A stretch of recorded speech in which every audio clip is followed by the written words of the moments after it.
a kindergartner, one of my most hated fairy tales of all time was the story of how curiosity killed the cat. It's literally a story telling kids not to be curious. Imagine telling this to an impressionable 5-year-old. Or even worse, a litter of young kittens. The moral of this story is to always stay in your comfort zone. Don't explore, never, ever take risks. And it's this idea of not taking risks that's holding us back. Curiosity, a word reserved, a word carefully used, something that only the most intellectually brilliant are allowed to have. And yet, we must strive for it. We must be curious. First, we'll explore why we don't want to be curious. Then we'll look at the effects of not being curious before fighting. Exploring the story of a woman whose curiosity saved her life. So first, what keeps us from being curious? Curiosity brought us the light bulb. It brought us the sewing machine. It brought us the safety pin. It brought humankind so many things. Let me introduce you to the comfort zone bias. The comfort zone bias tells us to stay within an area that we are comfortable with, that we know what it's like, to never venture out, to never make waves, to always do things you're comfortable with.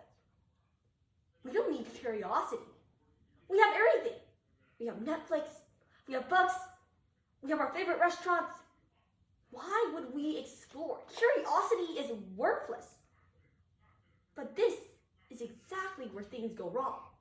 Because when we don't explore, we lose out. And when we don't use our curiosity, things go wrong. Ancient China was a marvel of the world. They had gunpowder. They had a way of measuring earthquakes. They had silk. They had fireworks. But after China historically isolated itself, nations around it got powerful. They used the same technologies that China had passed on to them to become more powerful than China itself. And finally, after the Opium War, China was forced to give up most of its territory in foreign concessions, marking a humiliating defeat. After being defeated by the very same weapons they had invented themselves centuries earlier. China lacked curiosity. It wanted to stay within its comfort zone. And what it got instead was a lack of curiosity and a lack of pride. Finally, we'll look at an example of a woman who knew to be curious and how that saved her life. Hyunsu Lee was a young North Korean girl. She wanted to know how people on the other side of the world were doing. So she crossed the river in the dead of night without informing her family and ended up in China. After years of working small jobs, escaping from random people, dealing with the police, and escaping sex traffickers, she finally arrived in South Korea. Hyunsu Lee had narrowly escaped the Great Famine of North Korea, which devastated the country. Hyunsu Lee's curiosity of what was going on the other side saved her life.